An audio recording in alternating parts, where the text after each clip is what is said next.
जब तक भोगों का चिंतन होगा, भोग क्रिया होगी, तब तक भगवदानंद नहीं मिलेगा। लिख ले इस बात को। क्या? जब तक जगत का चिंतन होगा, भोगों का चिंतन होगा, भोगों की क्रिया होगी, तो भजन करने पर भी भगवदानंद का स्मरण नहीं होगा। तो क्या भजन व्यर्थ चला जाएगा? नहीं, उसका फल नहीं। पर भगवदानंद स्फुरित हो गया तो जीवन मुक्त हो गए।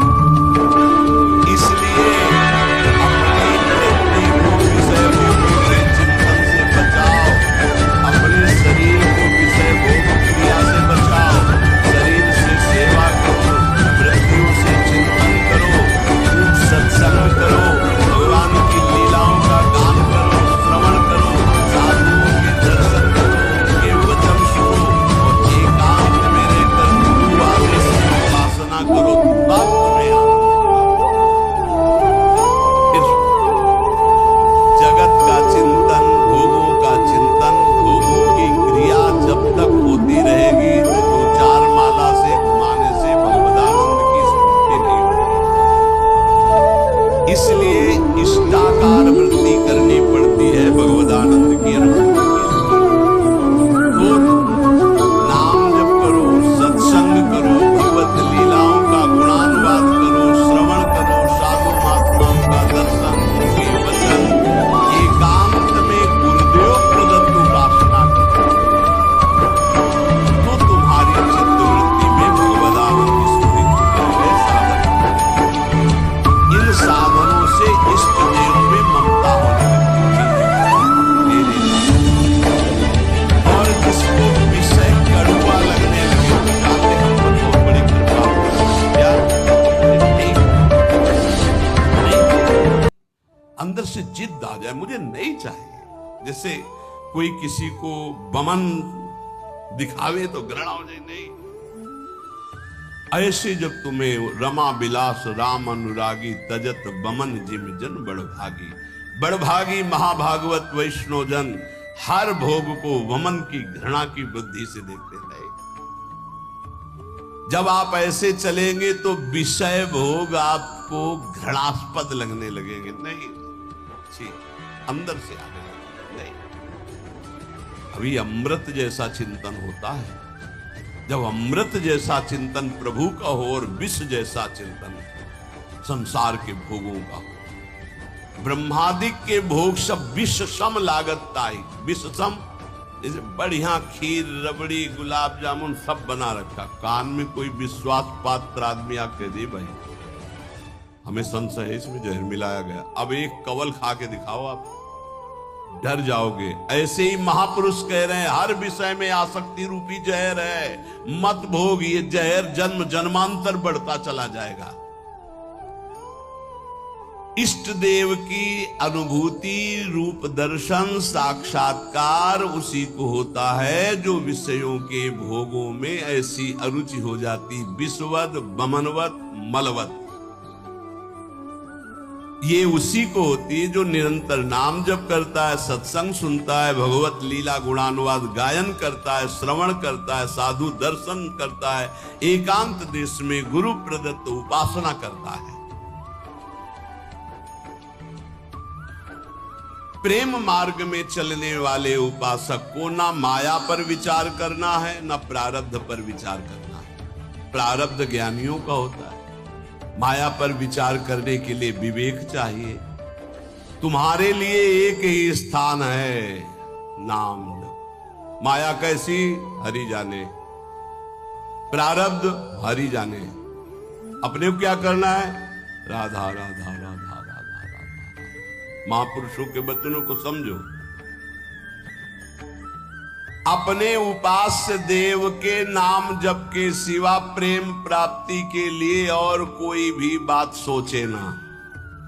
प्रेम मूल यह नाम है, प्रेमी रसिक जपत यह नाम, प्रेम मगन निज बन विश्राम, श्री हरिवंश जहां है। सीधी बात पकड़ लो।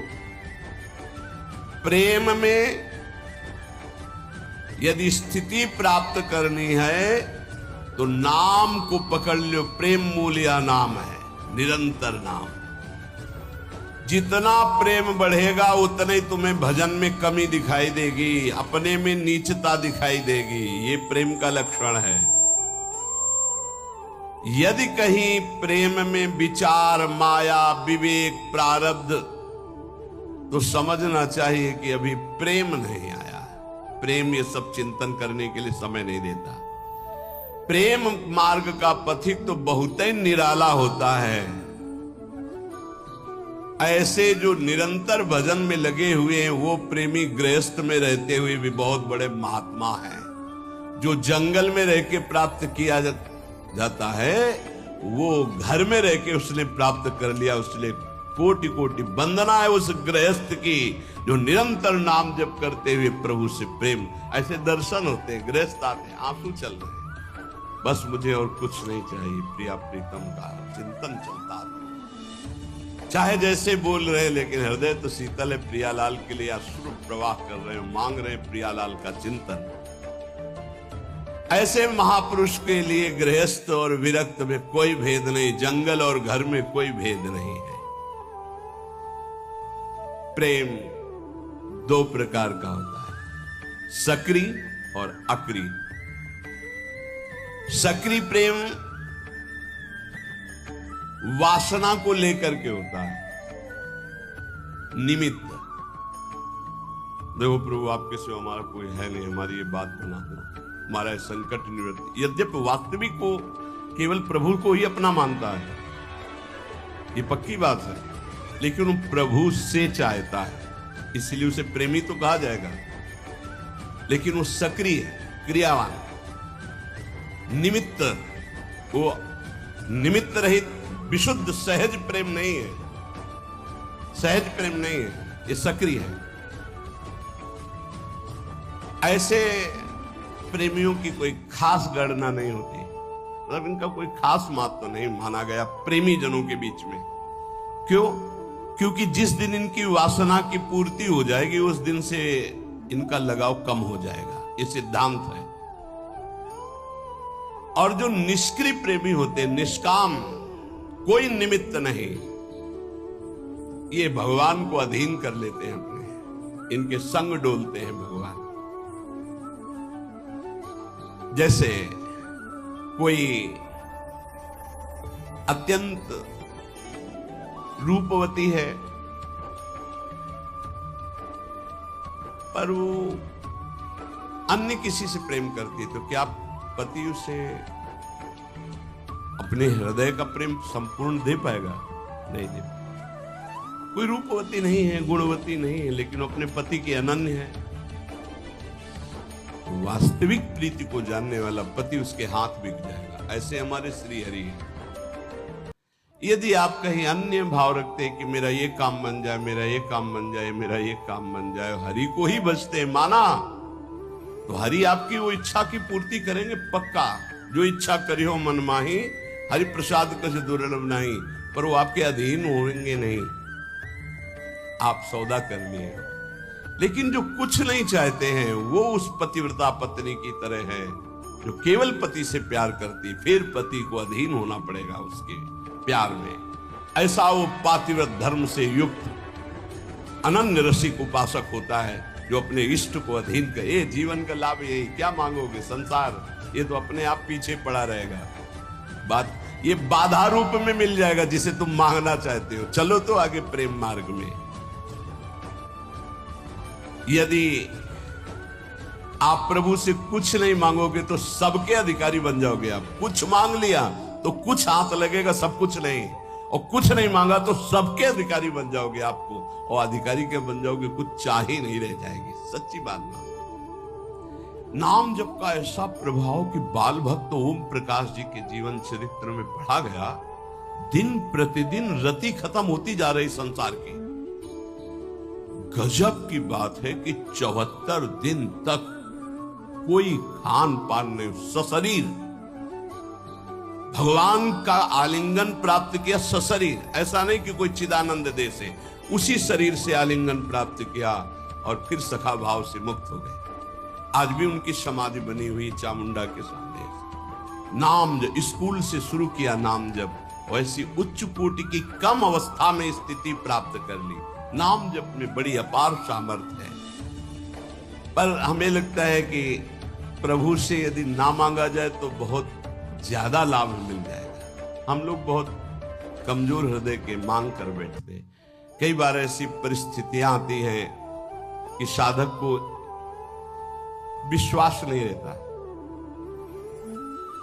विश्वासियों नहीं रहता, जिससे बड़ी भयावह परिस्थिति आने वाली है और उसको लगता है पता नहीं भगवान जानते कि नहीं जानते, सुना कि नहीं सुना। हे भगवान आप ये काम बना दो, बस आप इस विकट परिस्थिति से निकाल दो नाथ, बस जीवन भर भजन करेंगे आपका, प्रभु प्रभु आप बचा लो बचा लो। तो जब बच गया तो आप देख लेना वो जो आपकी प्रीति थी प्रभु से कम हो गई, आपका जो अपनापन था वो कम हो गया। ऐसे आप अगर 100-200 बार ऐसे मांगते चले जाएंगे तो आपका भजन ही क्षीण हो जाएगा, आपका भाव नहीं बन पाएगा प्रभु के प्रति, ऐसी स्थिति आ जाएगी। सच्ची कहते हैं यदि तुम्हें वास्तविक बात समझ में आ जाए, मेरी पूज्य बाबा कह रहे हैं, आनंद ही आनंद तुम्हारे जीवन में रहेगा यदि तुम प्रभु से कुछ न मांगो। जाहि न चाहिए कबहू कुछ नहीं चाहिए, नहीं चाहिए।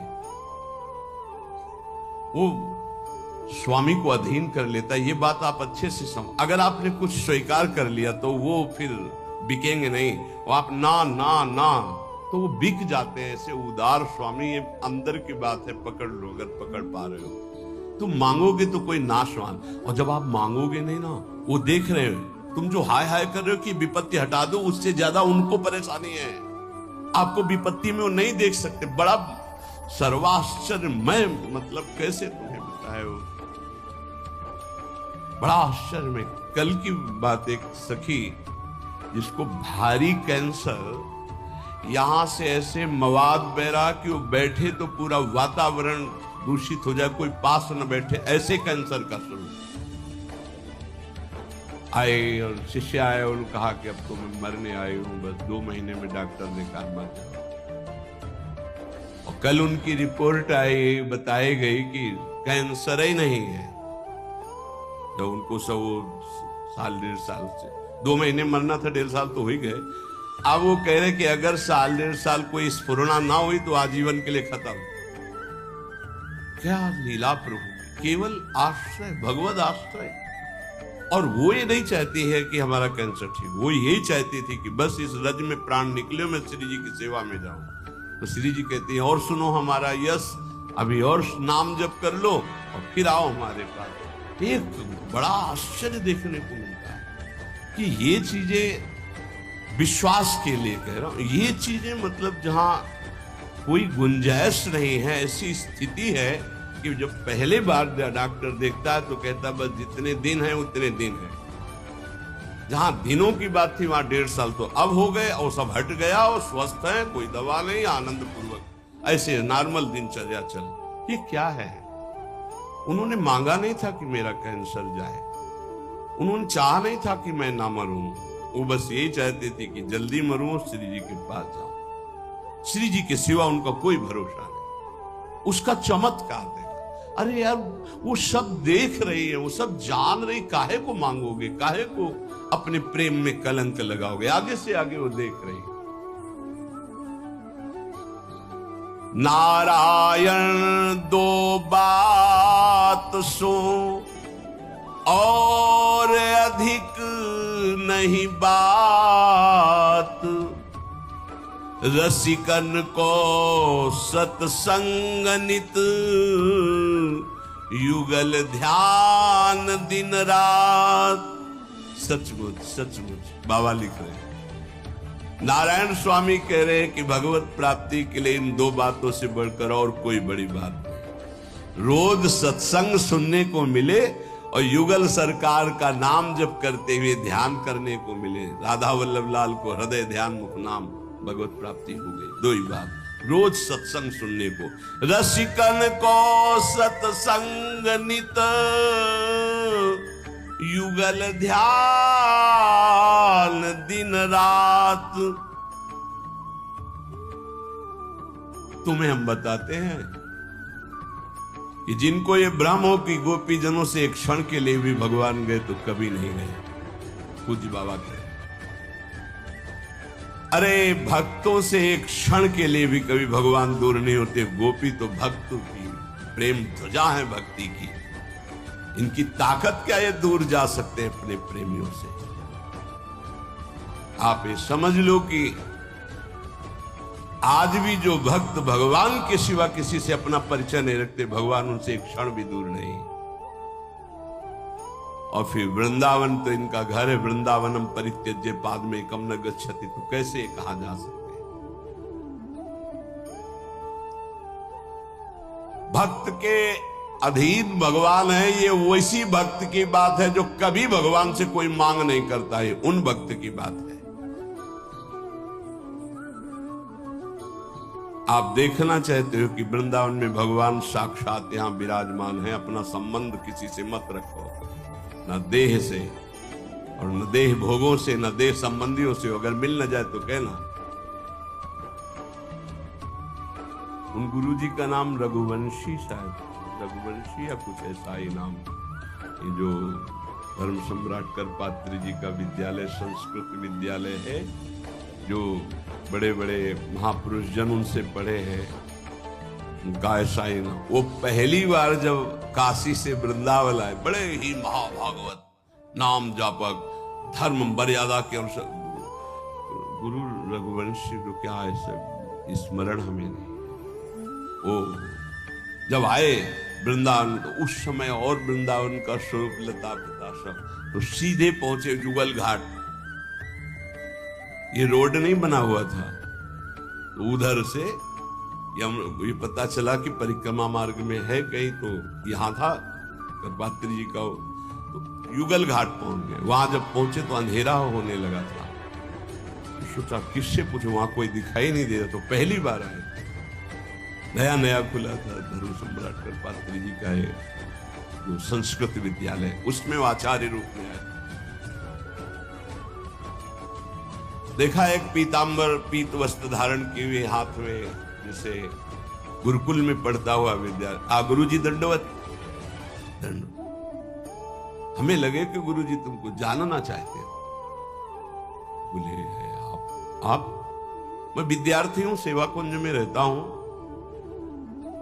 तो क्या पता क्या सेवा कुंज। अच्छा, वहां कोई गुरुकुल होगा। नहीं, वहां मेरी सेवा रहती है, वहां सेवा में रहता हूं, विद्यार्थी हूं।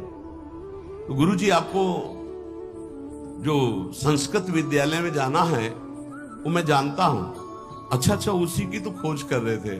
आओ आओ, कच्चा रास्ता में ये आप जाओगे, 500 कदम के बाद आपको मिल जाएगा। तो उनका तुमसे मिलना चाहे तो कभी, गुरुजी हमारी सेवा रहती, सेवा कुंज में आप कभी आके मिल लेना। ठीक। अब वो गए, जब वहां पहुंचे तो उनको बार बार वो शब्द गुरुजी गुरुजी गुरुजी, बार बार वो मृदु शब्द। तो वहां जो कुछ विद्वान ब्राह्मण से कहा कि मैं एक बार उस विद्यार्थी को धन्यवाद देना चाहता हूं। मैं बहुत व्यथित था कि मुझे कैसे, तो सेवा कुंज उसने बताया है। वो लोग आए से ये तो श्री जी का यहाँ तो आसपास कोई विद्यालय नहीं, आसपास तो भगवान के प्रेमियों के वास हैं और भगवान के श्री विग्रह विराज। तब उनके साक्षात नंदनंदन, साक्षात पहली ही बार में ये हम उनके श्री मुख से सुना। बिल्कुल वयोवृद्ध से सब पकड़ के लाए हुए थे स्वामी अखंडानंद जी के उसमें। तो उसमें बैठ करके वो ये वृंदावन की पहली कृपा अनुभूति मुझे, साक्षात श्याम सुंदर का ऐसा। तो यहां यदि अन्य आश्रय, अन्य संबंध रहे तो बहुत जल्दी भगवत साक्षात्कार हो जाए। श्री नथियाबाई जी कोई संबंध नहीं, किसी से नहीं। या आए सेवा कुंज के पीछे उनका छोटा सा अब निर्माण, तो उपला बीन लेती, चून मांग लेती, मोटी रोटी बनाती, किसी एक संत को पवा देती। धीरे धीरे छोटी सी कुटिया धीरे धीरे मांग करके, बस कोई संत पहुंच जाए 1 बजे 2 बजे 4 बजे, भाई जी राधे राधे, भूख लगी भाई जी, भिक्षा मिलेगी, रुक बाबा, तुरंत व्यवस्था करती और पवाती। अब धीरे धीरे ऐसा कि पूरे गांव में जाती, आटा मांग के लाती, कंडा बीन के रखती, 10-20 संतों को पवाती। एक दिन बैलगाड़ी में वो मांग करके जो चून आदि कंडा आदि सब ला रही थी। संध्या का समय हो गया, कच्चा मार्ग था, वर्षा होने लगी, छाता लालटेन लेकर के, क्योंकि आटा संतों का है, लकड़ी संतों की अगर भीन जाएगी तो कल भिक्षा नहीं होगी। ए माई ये छाता ले, हम तो नौ अवस्था के हैं, हमें कोई फर्क नहीं। अरे नहीं लाला तू भीन जाएगा, बड़ा सुकुमार है तू। नहीं नहीं ये, और भींजते हुए लालटेन आगे लेकर के चले। कुछ समझ में नहीं आया। जब वहां नथियाबाई अपनी कुटिया में पहुंच गई, वो गली से निकल गए। जब दूसरे दिन दर्शन करने गई तो वही छाता वही लालटेन लिए बिहारी जी उनको दे। अरे बोले तू था, मैं तो समझ ही नहीं पाई। ये वृंदावन धाम है, रोज ठाकुर जी मिलते हैं, पर बड़े लीला बिहारी हैं। अगर किसी से संबंध रखते हो तो देख नहीं पाओगे, और अगर केवल उनसे संबंध रखते हो तो पक्का समझो कोई ऐसा वृंदावन वासी जो प्रियालाल का अनन्य है, ये नहीं कह सकता कि मुझे प्रियालाल का सानिध्य नहीं मिला। ये घर है उनका, आपका कोई और है, आपकी कोई ठौर है, इसलिए ये छुपे है, नहीं तो पक्का वृंदावनम परित्यज्य